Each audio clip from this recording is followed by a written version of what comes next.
Handcuffs and Sage may not be appropriate for all listeners. Listener discretion is advised.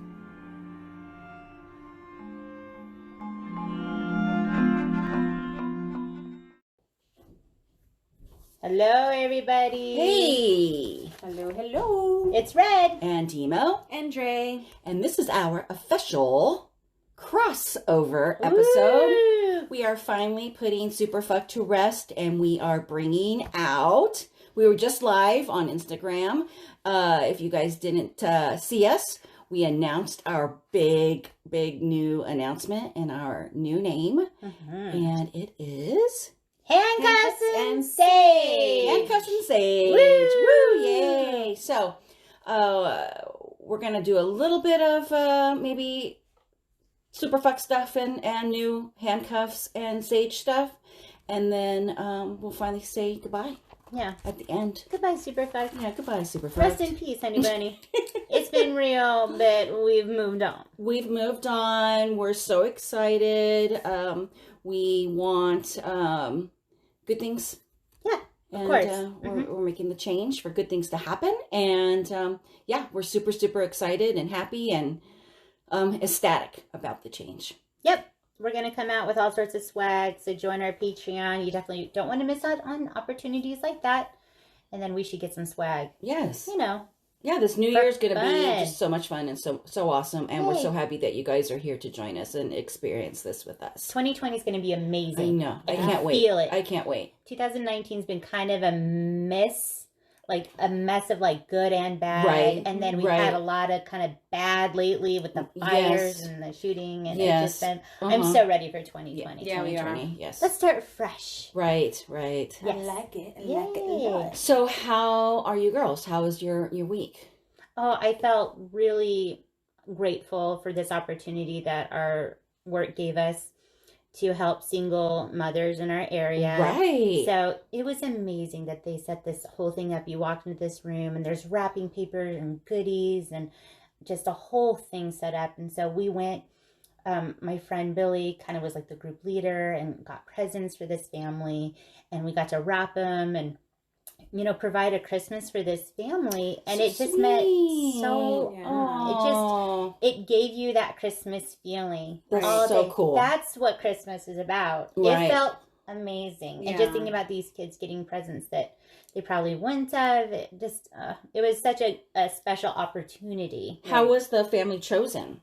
They're part of the Single Mothers Outreach Program. Okay. Yeah. So they'll be delivered to them and cool. It's just really sweet. You know, they deserve things just like everybody else. I know. Mm-hmm. Yeah, that's so felt awesome. really good. I always like when companies do that, when they think of, outward. Just think outward. That's all. And I do feel like with my job, even though it's not perfect, of course, Mm-hmm. they always provide things like this for us to do. Right. That's nice. Mm-hmm. We have we do it every year at my job. We have these big huge boxes that we wrapped, and they're for everybody just to throw in toys in the boxes. Is it the Toys for Tots? I think it's Toys for Tots. Mhm. It's easy. Just grab one thing when you're at Target. Binge shopping. Right. Just grab something. We do it every year, and it's amazing. I used to, when I wasn't so busy in the accounting world, I used to, because everybody's so busy in our company. We have deadlines. We're all artists. We're doing all this stuff. So I would go around and collect cash from everybody that just didn't have time to go shopping. And I would go and spend all the money and do shopping. Well, I'm so busy to do that now. I've handed it down to our HR assistant, so I'm pretty sure she's going to do that this year too. Good. So I hope so. Yeah, it's and I used to love that.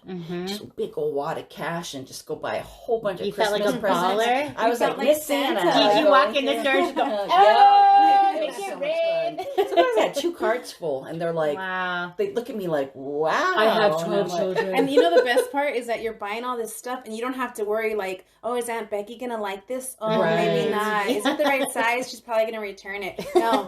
All of this is like, yay. Everyone's going to love it. Yeah, and it was so much fun. Yeah, so cool. That's what Christmas is about. It is. It is. Let's do more of that.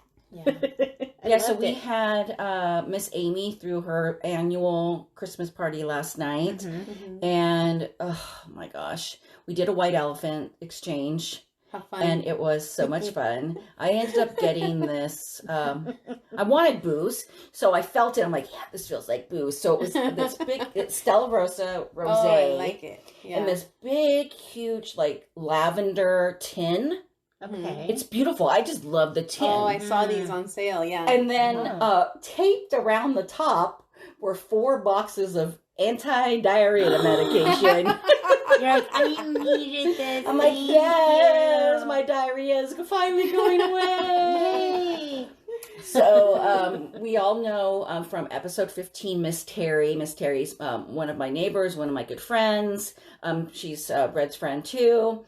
I went to the LA's most haunted event with her at the Relics Museum, and there was a bag there that it was like one of the last gifts that just wasn't being chosen. So someone stole her gift, and finally she had to choose that bag. Well, she opens it up, and it is this 7-inch bright neon pink freaking dildo. She's all, oh yes. Oh yes, this is what I wanted. Merry Christmas, everybody! Oh my God, I screamed so loud and was laughing that the upstairs neighbor had to come down and tell us to shut up. I was like, "Shut up, bitch! Really? Come on, come on! It's Christmas. Weekend. We're having," and she's like, "Oh, I just don't want my baby to be woken up. It woke me up." It's like, go home, shut up.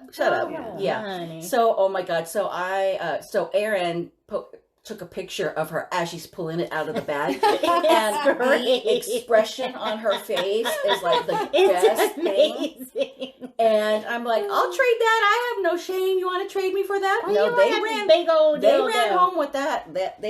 She went home with that. She's like, I'll keep it. I know, I'll keep it. Thanks. Yes, she went home right that moment, honey. Oh well. So I woke up a little bit out of control, hungover this morning, and I even took one of those. I drank one of those. Those they're like after what are they? You could do like a before you drink or after you drink kind of thing. It has it's like a little white. It's kind of like a 5-hour energy, but it's in a white bottle with like a Is medical. It rescue? Something like it's something I don't know, but I even drank that knowing that I was going to drink, and I was still so hungover this morning. I think I drank way too much. You know, I didn't really eat that much, so. And it works like every single time. What? A bottle of Gatorade and Advil before you go to bed. Yes, that does help me too. Every single time. Well, I went to bed and I took my contacts out. I'm really good when I'm really super drunk. I'm really good about taking my contacts out before I go to bed. Time. Okay. That's the only time. Yes. And sober and then I anything just took off my clothes and hopped into bed. Girlfriends, my makeup this morning. Oh, good Lord. Oh, my God. Did you look like a sex worker? Yes, it was like... I think we make songs after that moment. So doing the whole Gatorade and taking Advil before I go to sleep, it's most likely doesn't happen. Yeah, so I kind of... You should have like a little checklist on your nightstand. I know. Did I do Gatorade, Advil, take my makeup off? I know. See, I can't drink so time. much that I'll get hungover because I have little ones. Yeah. And they're like, I'm hungry. And I'm like, go make yourself something. Oh, you can't. Yeah. Shit. Yeah, no. Yeah. So I your time will come. Yeah, I will.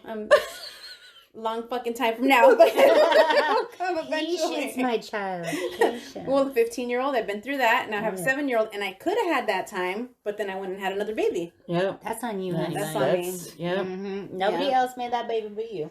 All by yourself. All by yourself with a pink dildo. All right, y'all. All right, Here we go. Did you want to go first today? Will you go first today? Okay, I'll go first. I like it when you go first. Yes. So I have something really fun to talk about. It's Christmas traditions. Yay! Oh. Yeah, some crazy stuff out there, you guys. Christmas. Crazy, weirdo, strange I'm Christmas traditions. Okay. Crazy weirdos. So what's our Christmas traditions? We do stocking stuffers, we do gingerbread houses, eggnog, ugly sweater parties, singing carols, Christmas movies. But long ago, the tradition was to sit around a roaring fire and tell ghost stories. Isn't that the best? Yes, ghost stories at Christmas. That. I love that so much. I can carry that. Yeah. Why aren't we doing that? We should do it. I don't know. They go way back to the Victorian era. And many of these ancient traditions trace back to the pagan religion, which was basically the religion of nature and the earth.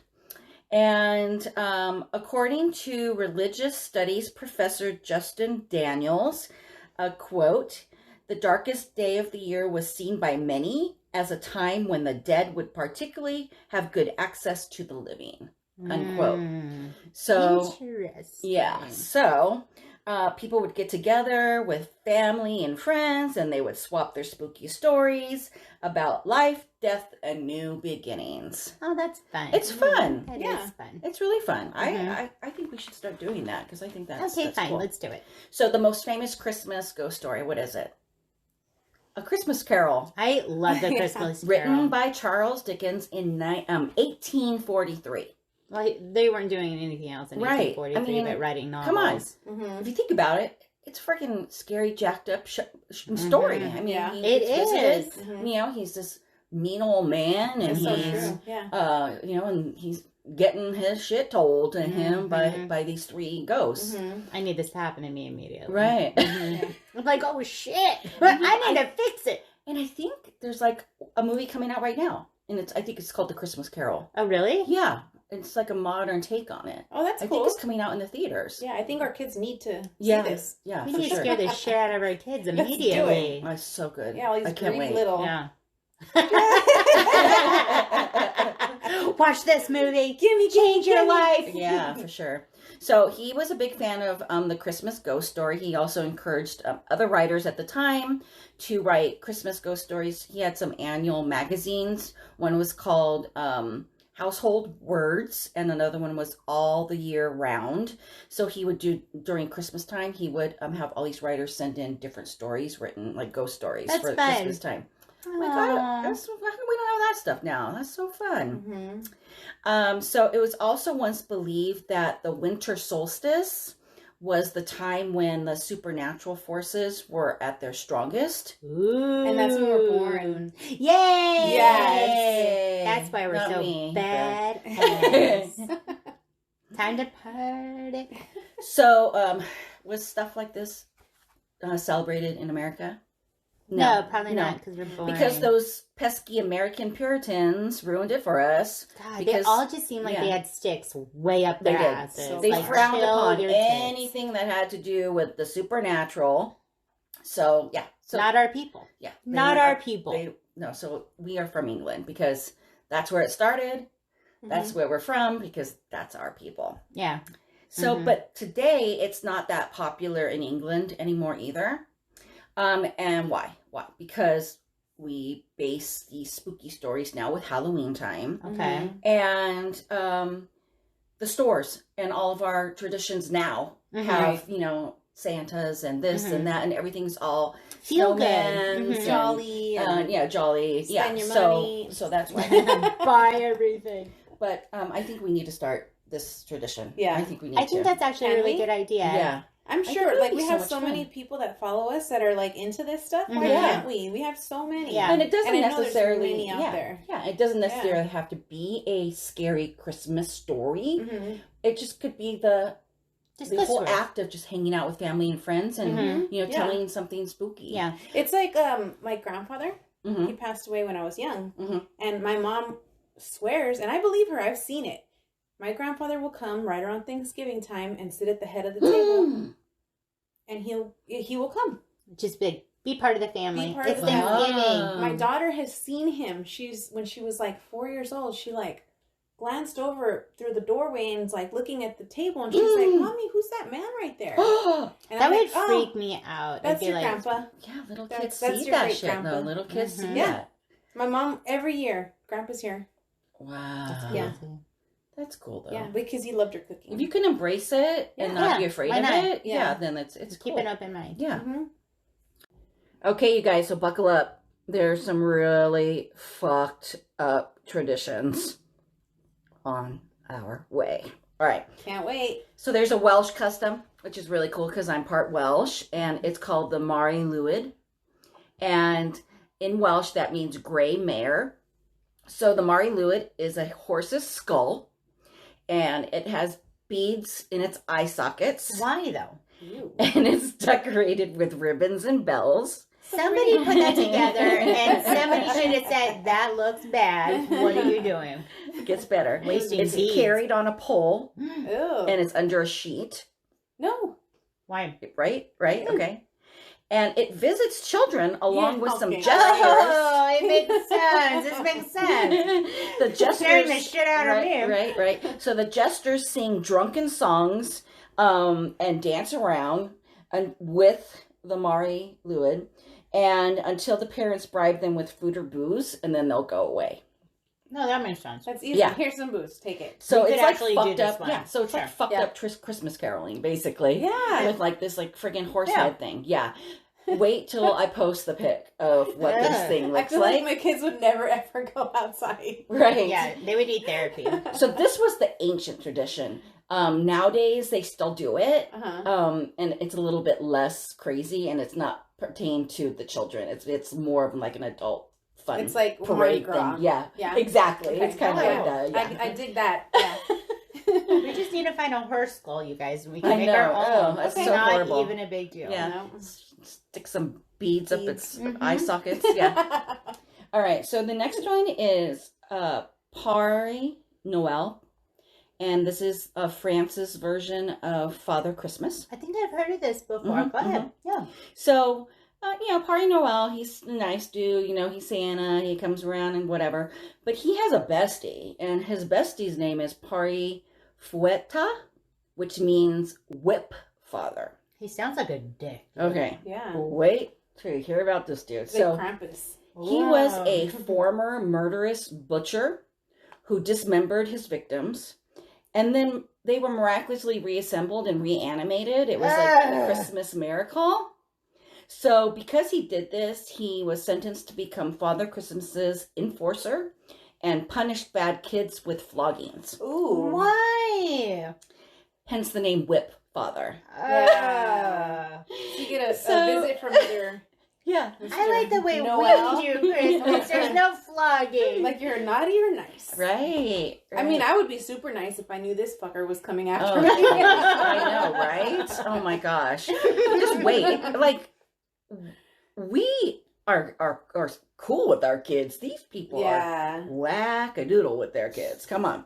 Okay, so so in Iceland, good children get gifts, bad children get eaten by a huge Yule cat.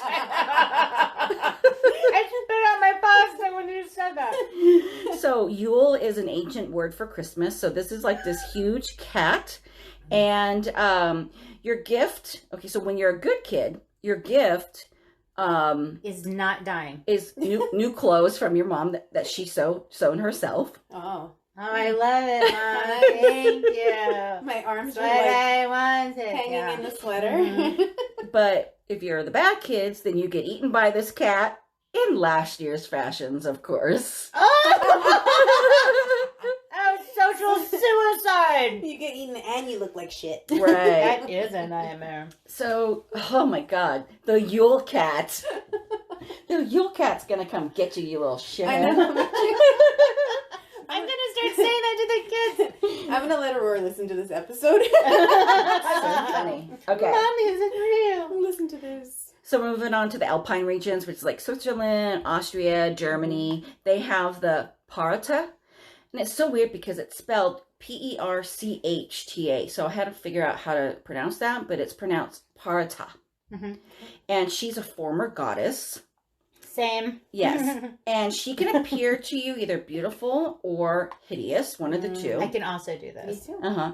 And she has a bunch of little hairy servants that follow around with her. What? Like these little hairy creature servant thingies.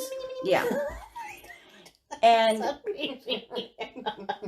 this is I have servants. Yes. And they are hairy. yeah. They will do what I want. L. So she gives all the good kids silver coins. Yay! That's fun. Yeah. So pretty. But the bad kids get cut open and stuffed with straw. Oh my God.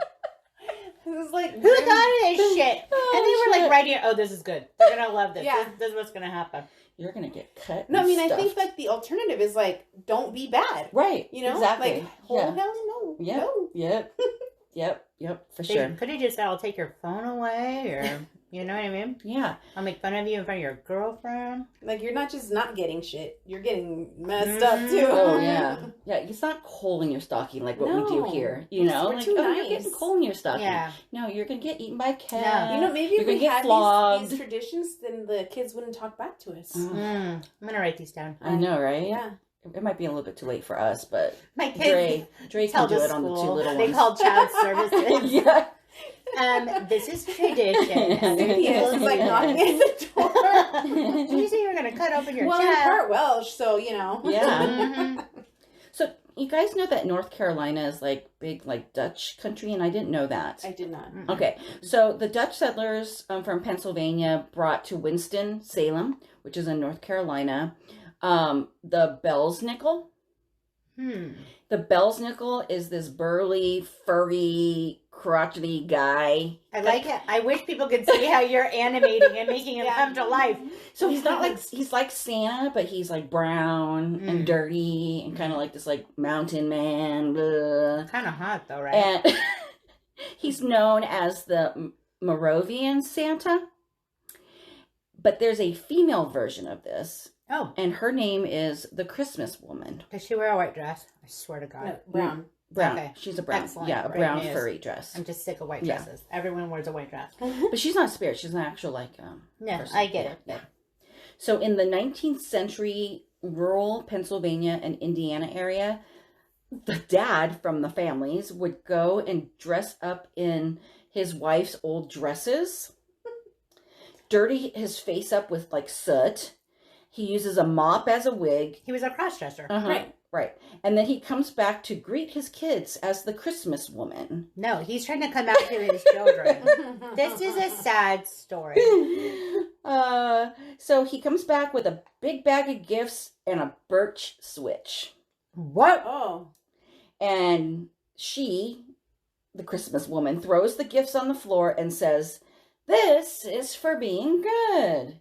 And then she pulls out the switch and says, "And this is for being bad," and whips the kids as they run for their presents. Oh my God. At least they all get presents. They all get presents This and is whipped at the sick, same time. dude. Yeah, so it's Because basically, they're like, we hate Christmas. Yeah. We don't want Christmas. so it's basically dad and drag beating your ass for Christmas time. We do something similar here, but it's private. Okay, so also in North Carolina, there is a city called Rodarthy. I hope that's how you pronounce it.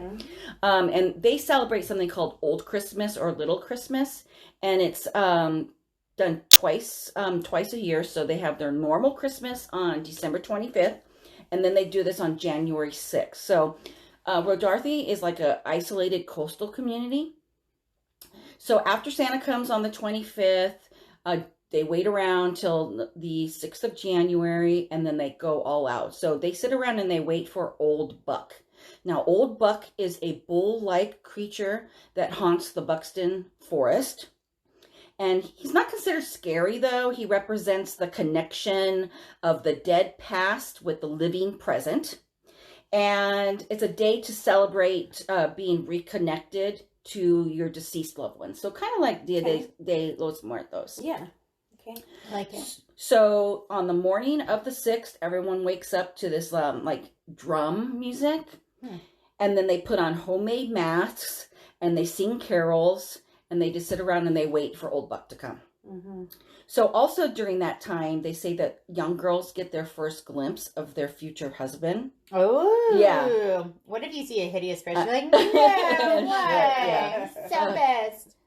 And then all past years' arguments are put to rest by a big drunken brawl. Aww. Isn't that fun? It's like a purge, but Yeah, it's nobody like dies. Yes, it's so much That's what we fun. also do it here where we live in our community. And then the moment arrives, eerie music is played, and this strange creature arrives out of the forest. It's this huge horned mask with wood and hides, and it's like a big huge puppet, and it's operated by two people, and it dances around with the crowd, snapping its jaws. Keep dancing. Keep dancing. Stirring up delight and chaos. and then disappears back into the haunted woods. Whoa. And then people sing, dance, eat, drink, party all night long. I need super pissed. I haven't been to one of these parties. They have them. They have them. Yes, still today. It's like a big hoopla in Rodarthy, North Carolina. All right, well, let's book some flights. We have to do this. Yeah, that sounds like so much fun. It's so much fun. Nobody will even know we're gone. But like, it's California. We don't have like a community here like that. It has to be. Yeah, it's so much fun. You know? Oh my gosh. That sounds like fun. They should have one here. Okay, so a couple more cute little things that I found. In the Ukraine, they have something called a cobweb Christmas, and they basically decorate. Clean cobwebs? No, they decorate terrible. with cobwebs everywhere. They decorate with cobwebs. Yeah, so they make these more cobwebs. They make these like spider web looking things, and then they make them all glittery and pretty and whatever. And the legend was there was a poor widow that had no money to decorate her Christmas tree.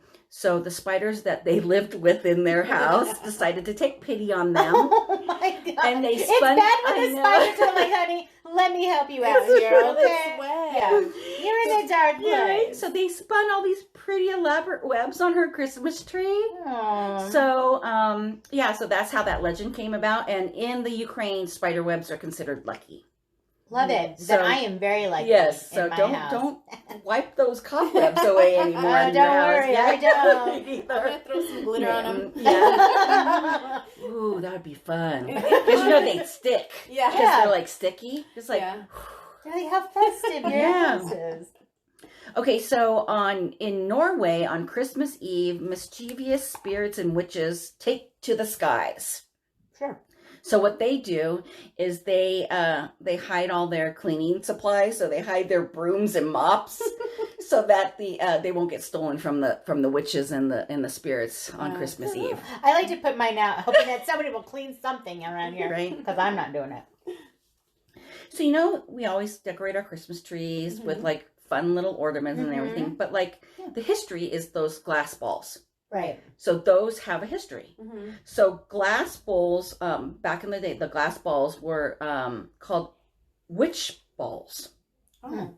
And they were blown glass, and they were believed to ward off evil spirits during this holy time of the year. Oh. They were originally hung in windows, but then through the years, they graduated to being hung on the Christmas trees. So back in the day, that's where our ornaments came from. They came from these witch balls. Really cool. So they ward off evil spirits. Okay, so last is Krampus. Now, I'm not going to go too much into Krampus because I want to do a whole episode on him. Okay. So basically, he's from Central Europe. He's a half goat, half demon man. He's so fucking scary looking. Yes. He's there to punish the bad kids. He has like big horns and a big snake-like tongue. Is it just kids or is it just people in general? I think it's people in general, right? And so there'll be more to come on that. I can't wait to tell that. I can't wait to tell that story. So I thought it would be cool to end my my story with like our Christmas traditions. Like what do you guys do? You guys have a tradition that you do every Christmas? Yes. Yep. I basically do my Christmas on Christmas Eve. I cook. I have my family over. When I was a young kid, I'd opened up basically all my Christmas presents on Christmas Eve. What? Because I would go with my dad on Christmas Day. Yeah. That makes sense. And we just didn't, whatever. So, but we don't do that now with my kids. We open up the one present and we open up presents from our families, what they bring to us. And I do my big, huge, ham dinner and all that stuff. And then another tradition that I do personally is I have to watch Elf like 10 times. Oh, I love Elf. Because I love that movie. It's the best. Oh my gosh. Yeah. It's so fantastic. And I'm doing this thing at work right now. I have one of those, those like felt signs that you put like the little plastic letters in. Yeah. So last year I did a contest. It was a raffle. And it was scary movie quotes. It was during Halloween. Okay. So they had to come and guess what movie the quote was from. And then I did the raffle and someone won this like, cute little basket with like Halloween candies and whatever. So everyone's like, are you going to do that this year? You're going to do that this year? And I'm like, Well, no, because I basically used up all my quotes. I don't want to use up more quotes because Yeah. I did like 30 days of quotes. So I'm like, I'm going to do it for Christmas movies. So I'm doing it this year for Christmas movies. That's cute. And my number one, the first day was smiling's my favorite. Oh. I love that part. Yeah, why are you smiling? Why are you smiling? Because smiling's my favorite. Oh, I love So that. what do you guys do? You guys do So anything? I have a really cool Christmas tradition that I've done ever since Ricky was little.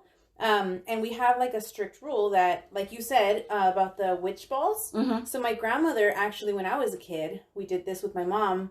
My grandmother actually hand painted those witch balls at Gemco, and they were glassed, super ornate. They were the kind where like part of it was cut off.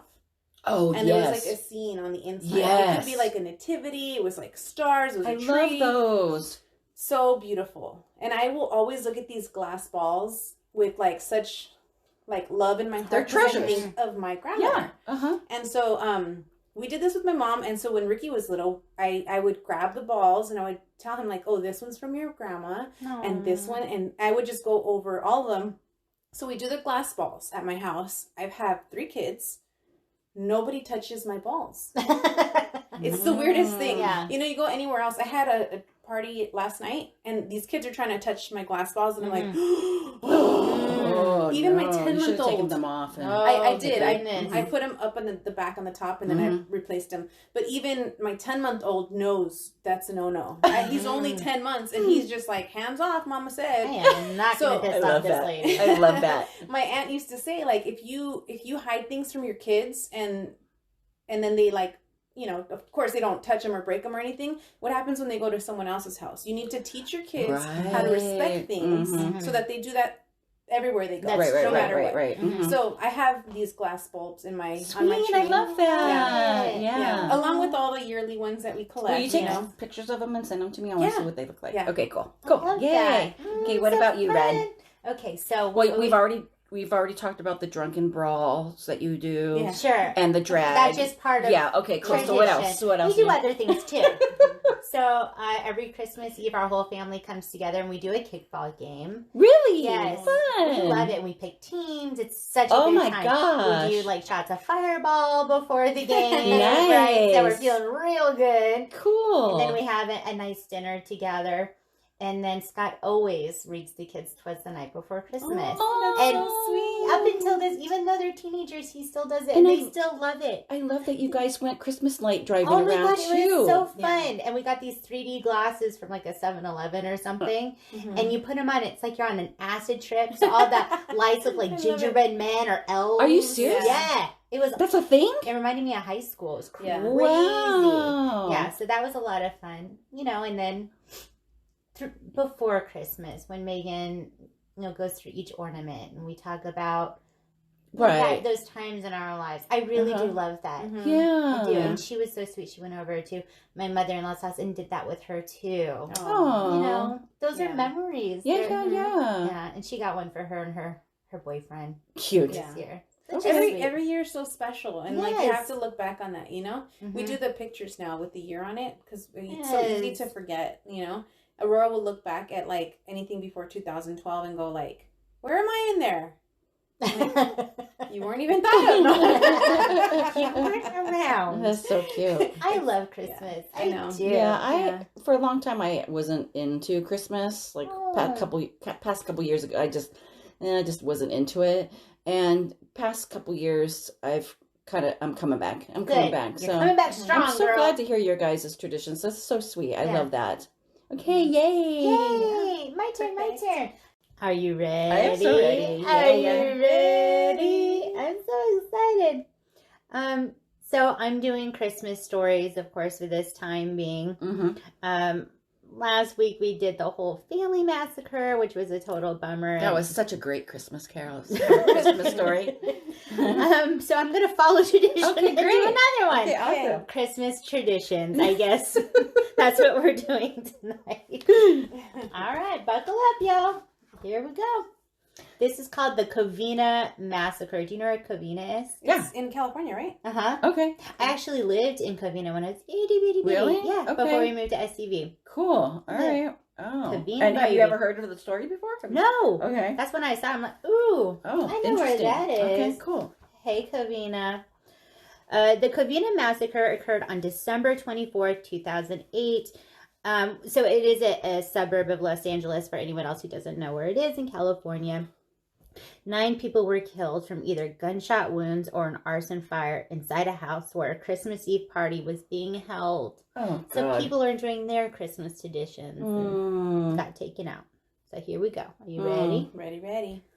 At approximately 11:30 p.m., Bruce Jeffrey Pardo, dressed in a Santa Claus suit, knocked on the door of his former in-law's house, occupied with about 25 people, with a gift wrap package containing a homemade flamethrower in one hand and a semi-automatic handgun in the other. He also had 3 additional semi-automatic handguns in his possession. So this motherfucker shows up to a family Christmas party, to a family he's not related to anymore, dressed like Santa Claus with a flamethrower. Oh my gosh. I have a feeling things are gonna not go well. Okay. When the door opened, Pardo fired the handgun at an 8-year-old girl as she ran to greet him because they used to be family. Oh, that's terrible. Fucking terrible. Injuring her in the face. He then fired indiscriminately at fleeing partygoers. Police speculate that Pardo may have stood over and pointedly executed some of his victims using the other handguns. So he was in just shooting everybody, and then if people were down, he was also shooting them. Oh my God. This piece of shit. I hate people like this. Not all people, just people like this. Sure. Dang. After the shootings, Pardo unwrapped the package containing the homemade flamethrower and used it to spray racing fuel gasoline to set the home ablaze. Is that a different kind of gasoline, do you think? A racing fuel? Is it like crazy way more? It is. It's racing fuel is different than regular fuel. I would assume so. It's not just regular gasoline. Yeah, it's like jet, right. Yeah. So he's got this stuff out. 9 people died from either gunfire or flames. Oh my God.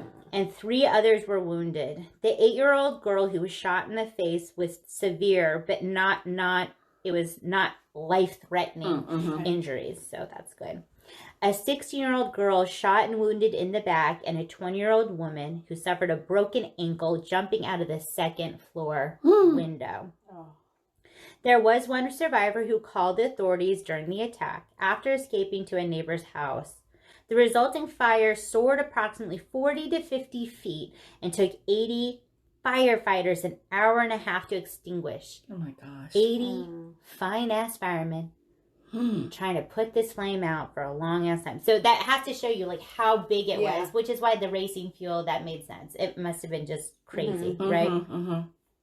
Due to the intensity of the fire, identification of the victims had been done by referencing dental and medical records.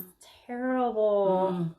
After the attack, Pardo put on his street clothes and drove his Dodge Caliber rental car to his brother's house in Sylmar, approximately 30 miles away from the crime scene. Hello, Sylmar. Hello, Sylmar.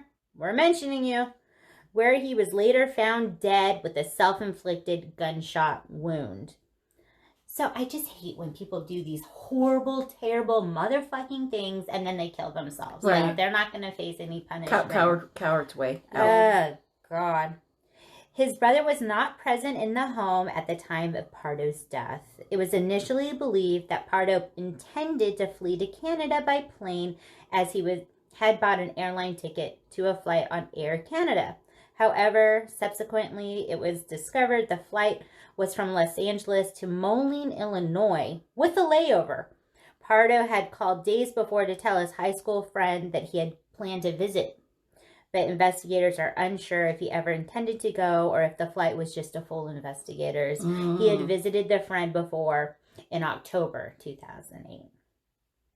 However, due to suffering from severe third-degree burns on his arms stemming from the blaze, he decided to go against the initial plan. Police found $17,000 in cash cling-wrapped on his legs inside a girdle. This motherfucker was wearing a girdle underneath his Santa suit. What? And his rental car had been parked 1 block from his brother's house, which had been rigged by remnants of a Santa suit that would ignite a flame and detonate the car with black powder if removed.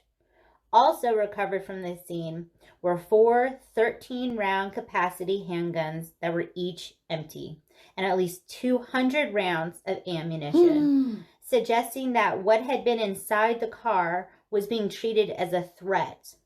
A bomb squad fired an incendiary device into it, destroying and burning it. At Pardo's house in Montrose, police had recovered 5 empty boxes of semi-automatic handguns, 2 shotguns, and a container for high-octane fuel tank gasoline. This guy is out of control. Yeah. Like, think of, he was just stockpiling all this shit. And with the money cling wrapped on his body, he's just, this guy is something else. All right. At least 3 victims' deaths were caused by gunshot wounds alone, while 4 others died from a combination of both gunshot wounds and fire. 2 other deaths stemmed from the fire alone. Terrible. That's terrible. Shot and burned to death? What like the? A fiery death is so painful, but then you add a gunshot wound. I think that's like my worst fear. I never want to be on fire. No, I never want to be on fire. Don't put me on fire. No, thank you. You have like a fear of how to die. Like some people it's drowning, some people like whatever. We all want to die in our sleep, but fire to me is like, I don't know. It's just one of those things. The worst. It's drowning for me. I think that's creepy. Drowning? Yeah. But it's faster than fire. I just fire is painful. The painful. Like your body is in pain. When you drown, you just drown and die. You choke. No, but like, but you're like that whole like you struggle. Yeah. I get that. Let's not die in any of these ways. Let's not just our morbid brains working tonight. I'm just gonna go night. I want to just die. I know, right? Yeah. I have a feeling I would be on fire. I probably died like from a fire in my past life. Probably. And that's my fear. Yeah. Just sounds terrible. Were you a witch maybe? Maybe you're a witch. Oh! I have a reoccurring dream where I am driving away from, trying to just get away from a friggin' like monstrous tidal wave.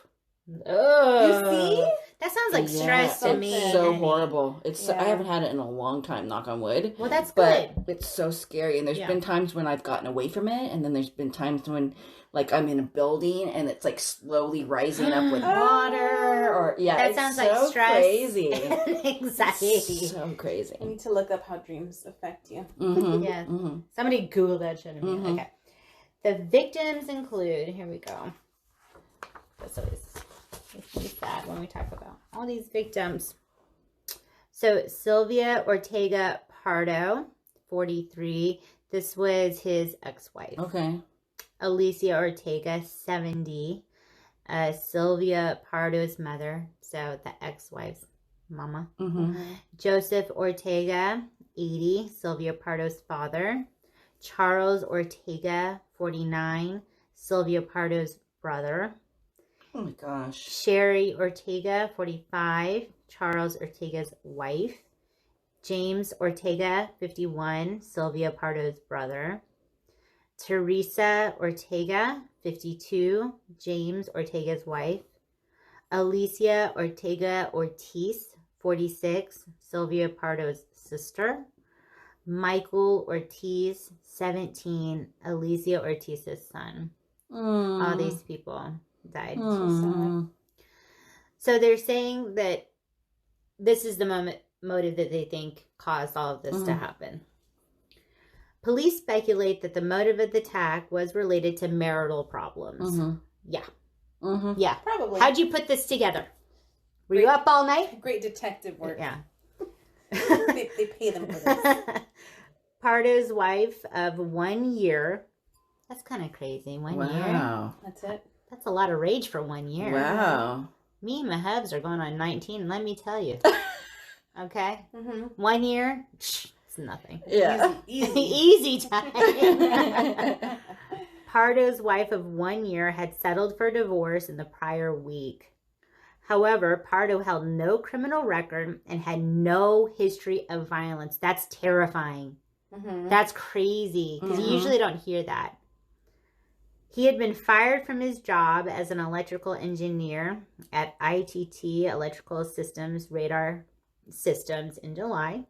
There is some speculation that the divorce may have been caused by Pardo concealing a child from a previous relationship. These things should be disclosed. I'm on her side. This child was severely injured in a swimming pool accident several years previous. Oh, no. And then he hid it like he was embarrassed or something. Oh, baby. This guy just gets worse and worse.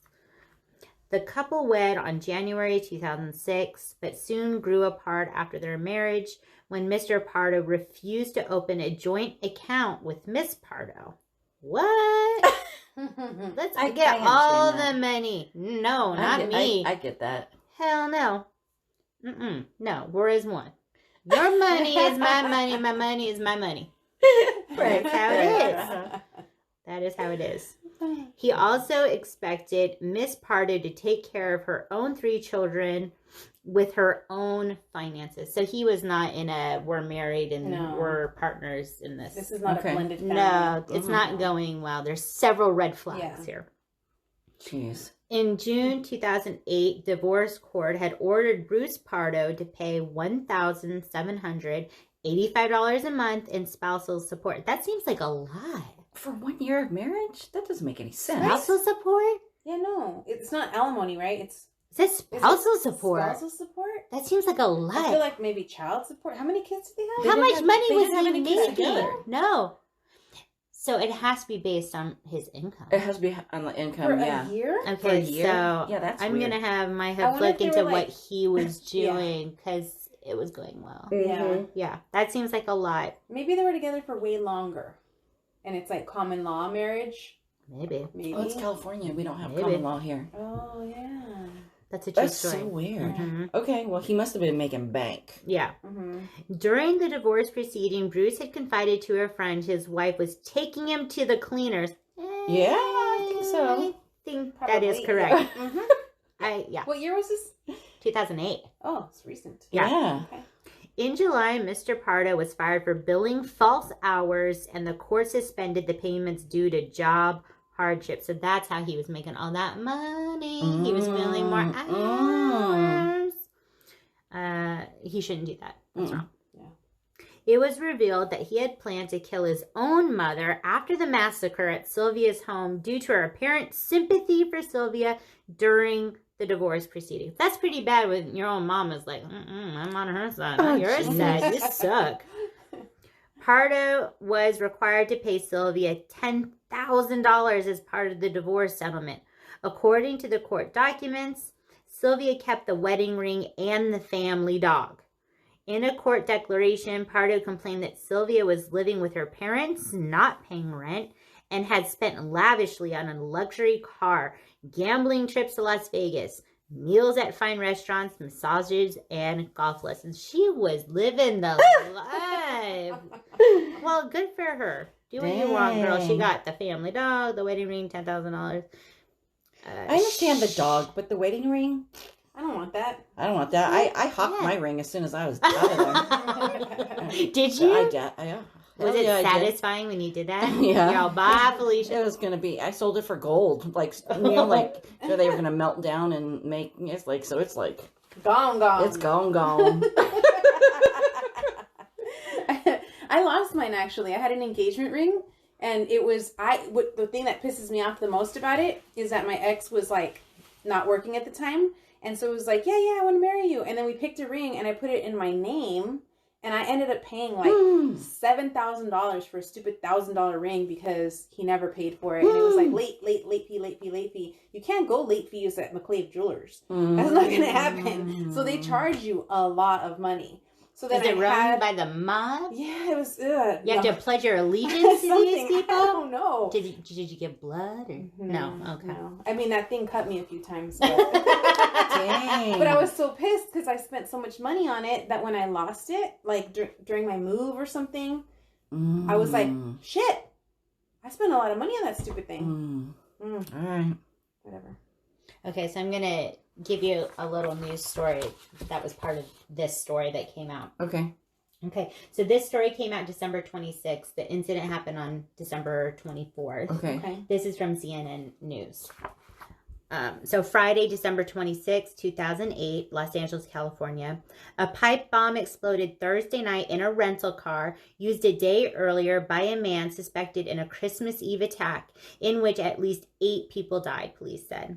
The car was parked outside a Sylmar, California home where Bruce Jeffrey Pardo, 45, committed suicide hours after he allegedly dressed as Santa Claus, opened fire at a holiday party, and then started a raging blaze inside a Covina, California home, police said.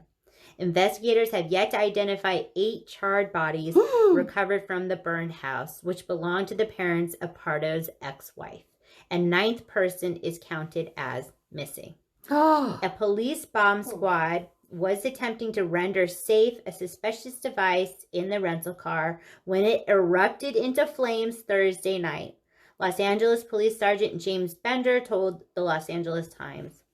This prompted police to evacuate the houses near Pardo's Montrose, California home out of concern he may have left bombs behind there. That street was reopened late Thursday. Pardo's neighbors talked to CNN affiliate KABC Thursday as they watched police search his home. He's very nice, very sociable, Cindy Keenan said. She said Pardo always decorated his home for the holidays. Well, he sounds nice. Mm-hmm. It couldn't have been him. He didn't do this. Never. She said he's sociable. And hanging those Christmas lights. Yeah. Come on. He was framed. Patrick Guzman said when he encountered Pardo in his yard about 2 hours before the attack, he seemed normal. He said Merry Christmas to me, Guzman said. 2 hours before the attack. Oh, my gosh. Police said the holiday party was attended by about 25 people. The gunman, dressed in full Santa Claus outfit, came in the front door and then moved through the house, firing 2 semi-automatic guns and using a homemade pressurized device to spread some kind of accelerant. So that would be that gasoline. Mm-hmm. This is just terrible. So this is my Christmas massacre story, just for tradition's sake. Okay. This guy is just a total... He was off the hinges. And what scares me is like people saying things like this, that he was nice and he was sociable. And things like that really kind of drive me nuts. Mm-hmm. Because people can seem fine and then they do these crazy things. Yeah. And what were the signs? There should be signs so we can stop it, right? Mm-hmm. Oh, it just drives me nuts. I feel so terrible for this family. And this wasn't that long ago or that far away. Yeah. He wore a Santa Claus suit. That piece of shit. Oh, man. These poor kids have nightmares. Yeah. There was no way he thought he could do something like that and get away with it. No way. Mm-hmm. I think he thought he was either going to get away to Canada. And then when he realized that couldn't happen, he was like, I'm out. He strapped all that money he was supposed to be giving to his wife to his legs. Yeah. Crazy. Such a sad story. So that's our Christmas massacre for this episode. What a piece of shit. Piece of shit. Nice. Mm-hmm. I loved it, though. It was good. Good. I'm glad. Okay, now it's our... All right. Badass story of the week. Woo! Oh, I love it. All right. Yeah, so... say goodbye to Unfucked. Yay. We're not doing our Unfucked anymore, but it's now our badass story of the week. Rest in peace. Take it away, Dre. All right, so we have Denver, Colorado. We have these awesome machines in Denver, Colorado. Actually, we have one in Denver, Colorado. There are 10 in the world. They are called giving machines. Basically like a vending machine. Okay. And it looks like the same way, but it doesn't dispense snacks and sodas. Those are the ones I like. You're going to love this one. Okay. You're going to love it. Mm-hmm. And I wish we had one here. Why not California? Maybe Let's one put day. one in the house. Maybe one day. So looking at this picture, you can purchase a cow. Yes. I heard of this. Some chickens. What is this? Fingerling fishes. A goat. Where are these animals being stored? I think they're vouchers, right? Oh, yes, I would assume so. You can decorate, you can purchase a tree, shoes, books. There's all kinds of stuff from like donating like dozens of meals to local homeless shelters, supplying underprivileged schools with textbooks. What? I think it's awesome. Hey, here's a chicken. Hey, here's a goat. You know? Someone used the vending machine. I had a chicken today. So you're donating this stuff to families on the other side of the world. Does it give prices for things like It doesn't say it on here. How much is a cow? Right? How much would a cow be? But how much would a cow feed? Like, it could feed a family forever. Yeah. Right? There are only 10 of these machines currently functioning in the world. There are some... And the closest one is where? There's Denver, Colorado. Okay. There's one in Salt Lake City. Also London and the Philippines. We also... Did I say Hawaii? We have one in Hawaii. The machines were launched by the Church of Jesus Christ of Latter-day Saints as a part of #LightTheWorld campaign. Yay! To encourage people to give during the holiday season. I love that. Isn't that amazing? So the first one was probably in Salt Lake, and then they spread from there. Yeah, I think so. Well, baby girl should be looking at a school in Salt Lake soon, so maybe they can check out that vending machine, take a picture, buy some cows. I don't know. Yeah, I love it. Put them on a plane. I love that too. I love that idea. That's so sweet. Yeah. So #LightTheWorld. There's a website. It's the 3rd year for the giving machines. Last year, in 2018, they raised $2.3 million. I love that. With these 10 machines? Yeah. Yep. That's crazy. Oh, I just got chills. Yeah, so we can check the website to see what 2019 is doing. But we're there. Cool. Oh, I love that. That is a badass story. Yeah, that is badass. Thanks, Dre. That's so cool. That gave me goosebumps, or Kat would say giggle wings. Giggle yeah. wings. I'm going to call them giggle wings now. Shout out to Kat. Hey, Kat. Thanks. So, I want to say, since we're not calling our friends anymore, SuperF friends. I don't call my friends anything. Ever. we need some help. Like, if you guys have any suggestions on, hey friends, but we want something to go along with Handcuffs and Sage. So we're gonna put our thinking caps on. If you guys want to send us suggestions, our new email address is Handcuffs and Sage podcast, or just Handcuffs and Sage. I believe it's Handcuffs and Sage podcast at gmail.com. We should check that. Yeah, we'll put that on the sites for you guys too. We're so professional at gmail.com. Not knowing our We're so thankful that you guys are so patient with us. Yes, and slowly overnight you'll see SuperF go away. Bye, SuperF. And you'll see our little new artwork for Handcuffs and Sage pop up. Love it. And and just buckle up and go on this ride with us, y'all. Yay! All right. We are handcuffsnandsage at gmail.com. Okay. Yay! All right, cool. All right, so we have to come up with a new ending, too. We'll work on it. We'll work on it. We'll work on it, We'll work friends. on it. Yes, friends. So, Merry Christmas. Merry Christmas. And we will talk to you guys next week. Yay. Okay. Bye.